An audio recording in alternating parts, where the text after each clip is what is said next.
Ultimate Custom Night is known for having a lot of characters on its roster. There's 50 main characters and 6 secret characters. In my last video, I went over all the missing characters in Ultimate Custom Night and came up with mechanics for each one. However, since Ultimate Custom Night has released, there have been some new game releases, with Security Breach easily being the most interesting and the largest one, as it was really the only game to actually add new versions of all the characters. So, in this video, I will be going over what would UCN be like if the Security Breach characters were added into the roster. I'll be coming up with mechanics for all of them and analyze what this would change about UCN as a whole and 50/20. So with that, don't forget to subscribe and let's get into the video. So for Security Breach, there are quite a number of new characters that we get to cover. So let's start with the man, the myth, the legend himself, Glamrock Freddy. Glamrock Freddy in Security Breach is pretty much just a friendly guy, and honestly would fit a character like Rockstar Foxy perfectly. However, I think we can make his mechanic a bit more interesting while also making him an actual threat, unlike Rockstar Foxy.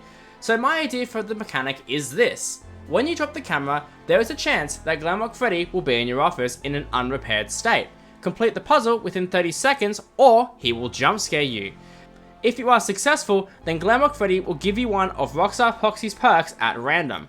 I feel like this mechanic would really change the game if added, since while Glamrock Freddy appearing would be very tricky to deal with, unlike Rockstar Foxy, you would be forced to do his puzzle to prevent death, although it wouldn't be that hard by itself. It would just be hard in 50/20 with characters like Nut Marion.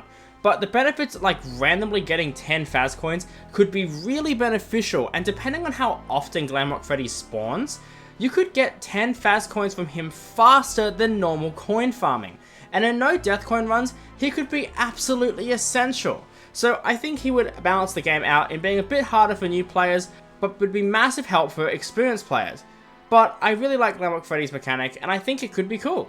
Next, we have Roxy, who is an emotional roller coaster. So I think her mechanic should carry over from Help Wanted 2, where you need to be looking at her when she demands you to. So here's the idea. When you hear Roxy complaining, you have about 15 seconds to find her on the camera, which would be the same as Rockstar Bonnie's guitar cameras, and look at her for 1 second or else she will jump scare you for not looking at her.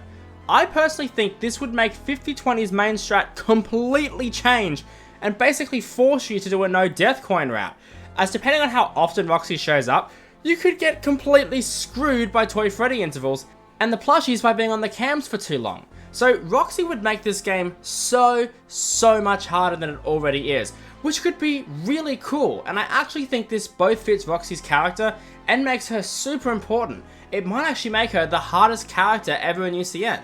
But anyways, now we move on to Glamrock Chica, who I think would just be a harder version of Rockstar Chica. Rockstar Chica needs you to have the wet floor sign on the same side as her.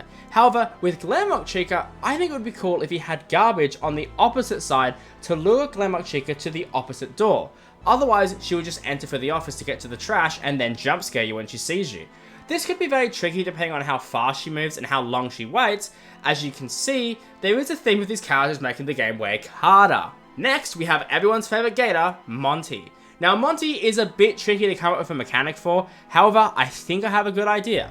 Monty will be in the kitchen, and from time to time, he will start trashing the kitchen. When he does this, you need to switch to the kitchen and use the Phaser Blaster, which will be a new item you can use by pressing B. Doing this resets Monty. This is a bit of an iffy mechanic, but I think if it was implemented well, it could once again add a ton of difficulty to the game. And with that, the 4 main animatronics are covered, and now we move on to the other characters, starting with the largest FNAF animatronic ever, I don't count the books, DJ Music Man. Now this character being an Ultimate Custom Night is pretty insane, and honestly I have no idea how I'm going to put this car into UCN, but let's give it a go. Now because of how big DJ Music Man is, there's no way that we're going to have him walking around the building. So here's my idea. Every now and again, you will hear DJ Music Man's epic music slowly creeping in from time to time. When he does, you need to turn up the noise to at least a level 2 or more to make him completely leave. Otherwise, you will die. I find this mechanic isn't that hard, but it would completely contrast normal Music Man who needs you to lower the sound. Then, if you make it that DJ Music Man is angered by a lack of noise, instead of just creeping in from time to time, then you would really have to balance out the sound as to not annoy or upset the other. This could create some really cool moments of tension, although it also could just cancel each other out. Oh, and for how DJ Music Man would actually kill you if he's not in the building, I like to think he would just bust the roof in and squash you. Speaking of Music Man, the Mini Music Man is next. For his mechanic, it's pretty easy. It would be like Ballora, where if you hear his music you need to shut the door. However, this time it would either be from the top vent or the side vent, which again would create more variety and more things to worry about, which honestly is one of my favourite mechanics today, as it's all about reaction. Now, let's look at the endos, since they would be pretty easy. Basically, my idea is that they would activate at random points and you need to look at them for a certain amount of time to deactivate them. However, personally, I don't think the endo should be in the game. And now, for the staff bots. This mechanic is super easy to come up with. 100% they are just like trash in the game, where they'll just jump scare you from time to time to distract you. But I mean, what else could they actually do? Now next up, we have Sun and Moon, who are some of the most unique characters in the entire series, having somewhat of a golem-like interaction between the two. So let's take advantage of this. Here's my idea. Through the night, you will hear Sun/Moon approaching a door. You need to check the camera when they arrive. If it's Sun, leave the door open, and if it's Moon, shut the door. Alternatively, you could have it that instead of looking at a camera, it's a sound cue that determines where they are. This is kind of similar to an idea that I had for Five Nights at Freddy's 2, where putting on the mask for certain characters would actually get you killed, which FNAF 2 Reimagined, an awesome FNAF fan game, did do. But anyways, back on topic. This would be super cool, as it would force players to pay attention instead of mindlessly closing doors. Now we only have a few more characters left, which are mainly the shattered version of the animatronics, so let's just quickly go over them. Shattered Roxy would be super cool if she was the same as normal Roxy, but instead, looking at her causes you to die. Meaning, you would need to make sure that you can tell between her and normal Roxy so you don't die. Like I said, Roxy would be extremely difficult. For Shattered Monty, I will just make him another vent reaction character where if you hear him coming down the vent, you need to shut him out. For Shattered Chica, this is a bit tricky, but I think if she appears in the office, she will start making a ton of noise, and you'll need to shoot her with the Phaser Blaster to get her to stop, which is all I can really think of doing. It would just be another noise distraction like Lolbit. And finally, we have the two human characters with Vanny and Burntrap. Well, I guess one human because Burntrap is technically the mimic, but whatever. Starting with Burntrap, his mechanic is really easy to come up with. From time to time, you will hear his corruption sound effect and particles taking over the office. You will need to find him on the camera and burn him with the new burn button, which I guess should be B as well, but whatever. And doing this will stop him. Again, this would force players to not camp a camera, which would make the night way more difficult. Now, last but not least, we have Vanny. Now, since Vanny has so little presence in Security Breach, coming up with a mechanic for her is super tricky. However, I think I have an idea. Let's make it so that Vanny will appear similar to Toy Chica and Toy Bonnie, except you need to put on a new Vanny mask to repel her. If you use the wrong mask for either characters, then you just straight up die immediately. Now yes, I know that another new item is a bit much, but I really like contrasting mechanics to make you have to think, and I think this makes for a more difficult but fun experience overall. And Vanny doesn't have enough presence for me to say anything else, so I don't know, just deal with it.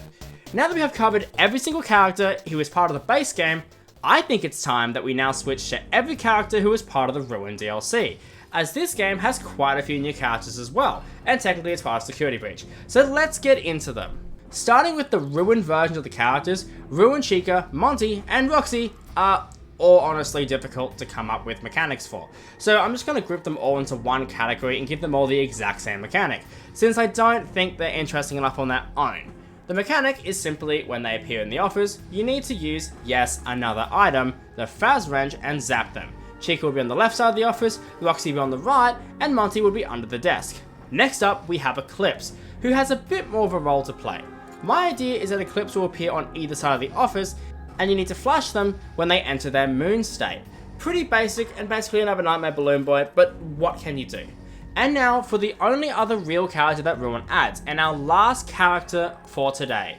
And that character is the Mimic. While I'm not a huge fan of the Mimic, I think he has huge potential for a really awesome mechanic. And for this, I'm actually going to add Gregory to the roster. I know it's weird, but hear me out. Gregory will attempt to get into your office and ask you to let him in. However, he sounds identical to the Mimic, so when you hear him, whether it's in the ducts, the camera, or the vent, you need to make sure that you are closing out the Mimic while letting Gregory in. If you let the Mimic in, you of course just die. If you don't let Gregory in, he will permanently disable whichever door he is coming from, making you super vulnerable.